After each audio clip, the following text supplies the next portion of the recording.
We live in the 21st century, an age of science, reason, and technology. We believe we're beyond the silly superstitions of the past. Our courts are built on evidence. Our schools teach critical thinking. Our phones give us the sum of all human knowledge, instantly. We trust experts. We trust data. We trust peer-reviewed studies. It's so easy to look back at ancient religious practices and feel a sense of superiority. We've evolved. We know better. We think those old beliefs are dead and gone. But when you actually look at what people still fervently believe today, you find something shocking.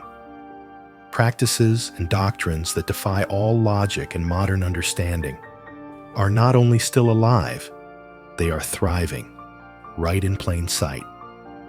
In this video, we are going to expose 5 astonishing beliefs that millions still follow.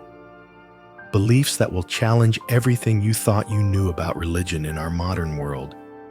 Stick around, because number 1 will truly blow your mind. If you're ready to have your perspective shattered, hit subscribe, and let's dive in. That idea of modern belief shatters immediately with our first example. A system of divine communication that operates less like faith and more like a celestial customer service department. Think about it. You need help finding your lost keys? You don't pray to God. You file a ticket with St. Anthony. Planning a trip? That's a request for St. Christopher. It's a spiritual bureaucracy with a specialized patron saint for nearly every conceivable human need. But this raises a profound and somewhat awkward question. Why would an all-powerful, all-knowing, omnipresent God need this specialized middle management? If God is truly omniscient, doesn't He already know your keys are under the couch cushion? Does the creator of the universe really need his inbox cluttered with forwarded prayers, like some overwhelmed middle manager needing to route a lost car keys ticket to the appropriate department? This system didn't just appear out of thin air. Its roots are deeply historical. When Christianity spread through the Roman Empire, it encountered deeply ingrained pagan traditions. People were used to praying to specific household gods, or deities who presided over very specific aspects of life. The concept of patron saints served as a seamless bridge. It was syncretism. The ancient Roman lares, or household guardians, were effectively replaced by saints. The form changed, but the function remained strikingly familiar. And if you think St. Anthony is specific, you haven't seen anything yet. There is a patron saint of the internet, Isidore of Seville. There was St. Clare of Assisi, the patron saint of television. Because apparently, even our modern technology needs heavenly intercession. Medieval texts list saints for ailments you can barely imagine. Saint Lidwina is the patron saint of ice skaters and those suffering from painful diseases. It's a comprehensive system, a divine corporate ladder, with a saint for every single department. But if you think a heavenly HR department is strange, wait until you hear about a religion that actively worships and awaits its salvation from extraterrestrials. While some beliefs adapt ancient structures, others are built from the ground up on concepts that sound like they're ripped from a science fiction novel. Take the Raëlism movement. Founded in the 1970s by a French race car driver.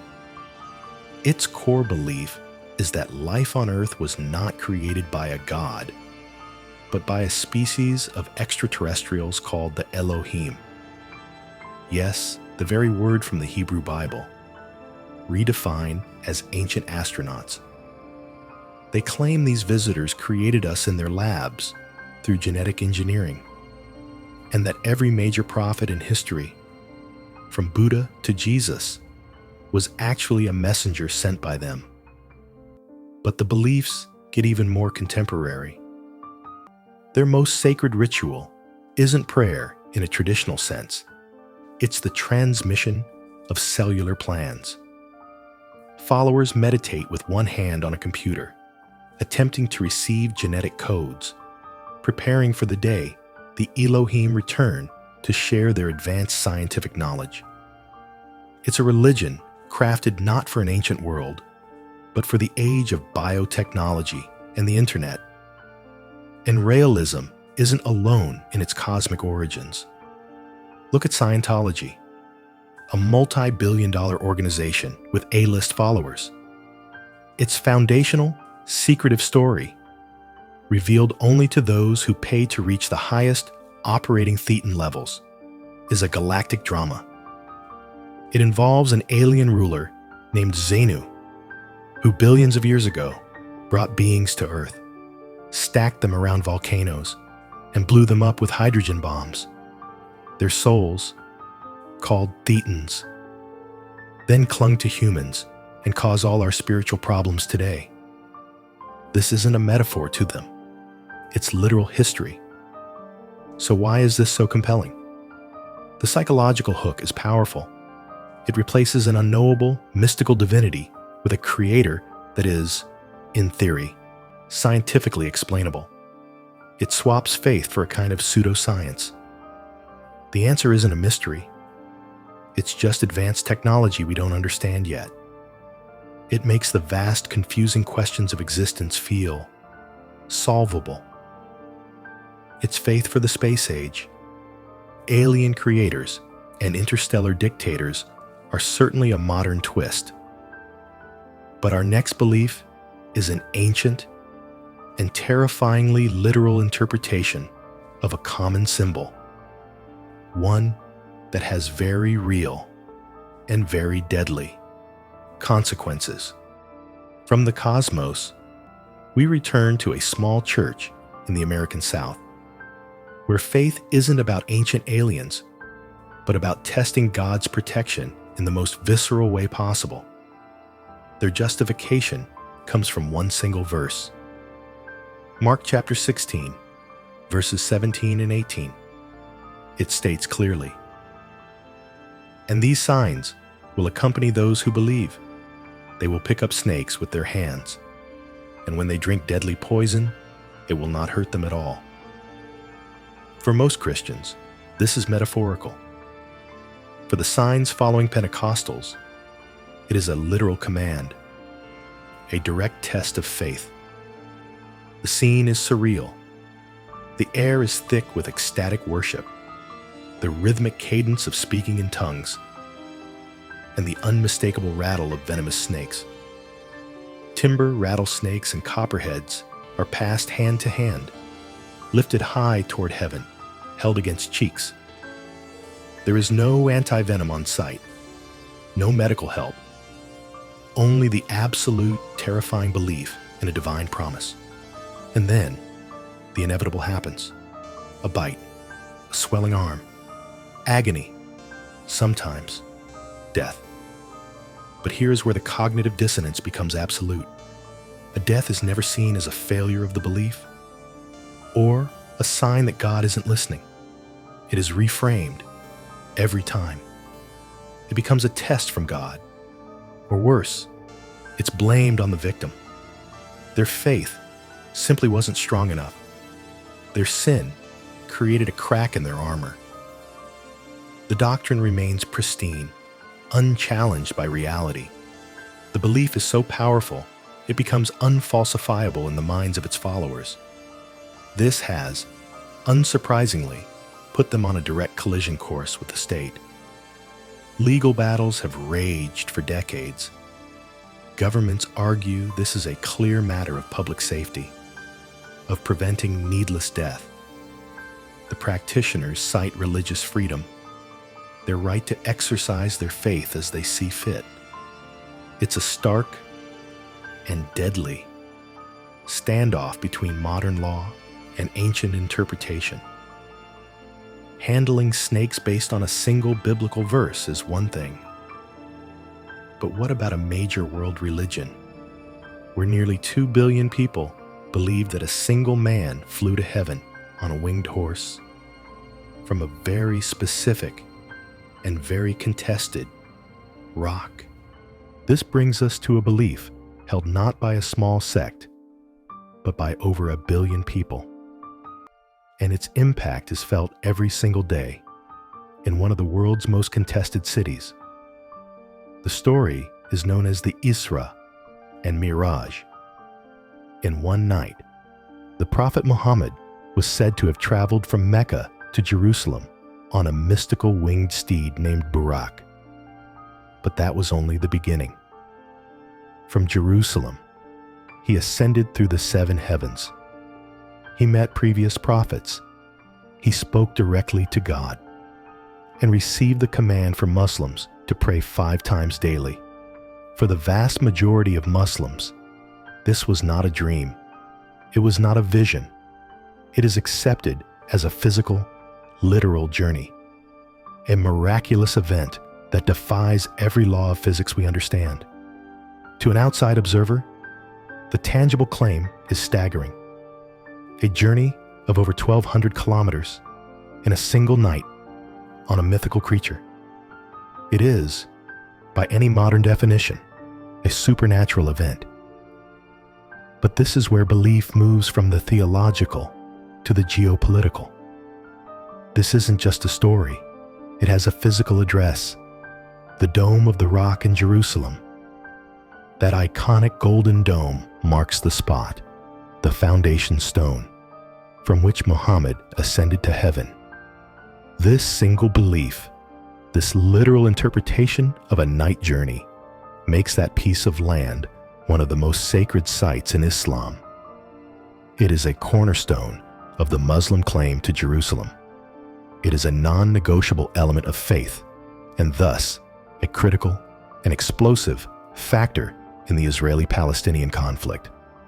An ancient miracle, directly shaping modern borders, politics, and war. A single night journey shaping global politics is powerful, but no belief may be more isolating and more devastating to its followers than our final example. Our final belief shows how a specific, calculated date for the end of the world can persist and adapt. Even after that date passes without incident, it continues to control the lives of millions. This is the story of the Jehovah's Witnesses in the year 1914. Their belief is not that the world ended then, but that it invisibly began to. They teach that in that year, Jesus Christ began ruling invisibly from heaven, marking the definitive start of the last days. This date wasn't chosen at random. It was calculated through a complex interpretation of biblical prophecy, specifically a period of 7 times mentioned in the book of Daniel. But here's where the goalpost begins to move. The initial understanding was that Armageddon would arrive within a generation of those who witnessed 1914. They preached that the end would come before that generation passed away. That generation is long gone. So the doctrine adapted. The definition of generation was subtly changed, refined, re-explained to mean something overlapping, something longer. The core belief remained, while the evidence against it was systematically explained away. But this is far more than a theological debate about dates. This is where the profound human cost enters the picture. This belief in an invisible event from over a century ago is used to justify one of the most brutal practices in modern religion, shunning. They call it disfellowshipping. If a member decides to leave the faith or questions these doctrines, they are cut off completely. Their own family members, parents, children, siblings, are commanded to have no contact with them. Not a phone call, not a text message. They must treat them as if they are dead. Think about that. A belief about an invisible occurrence in 1914 is used to justify destroying real families, inflicting real emotional trauma in the 21st century. This creates a powerful psychological imprisonment. The fear is immense. The fear of being destroyed at Armageddon, of losing your entire family and community in this life, and your chance for eternal life in a paradise earth in the next. That fear keeps people in line. It forces them to accept the absurdity, to quiet their doubts, because the cost of questioning is simply too devastating to bear. So what have we just seen? A divine bureaucracy of saints, salvation from extraterrestrials, the deadly handling of snakes, a celestial journey that fuels global conflict, and a calculated apocalypse that never ends. This leaves us with one big question. Are the people who follow these beliefs simply foolish? Are they uneducated? The easy answer is to say yes, to feel that same superiority we started with. But that misses the entire point. The real revelation here is the incredible power of the human mind. Our need for narrative, for meaning, for community is so profound, so deeply wired into us, that it can allow for the acceptance of almost any premise, no matter how absurd it may seem to an outsider. It provides a framework to understand a chaotic world. But this isn't just about them. This is about us. This is the mirror. Every single one of us operates on some level of faith, on unproven assumptions. Whether it's in a political ideology, an economic theory, or even the trust we place in our own senses. We all believe stories, because stories are how we navigate reality. The question isn't whether you have beliefs, but whether you have the courage to examine them. If you're ready to question the stories we all tell ourselves, subscribe for more content that doesn't just tell you what to think, but how to think.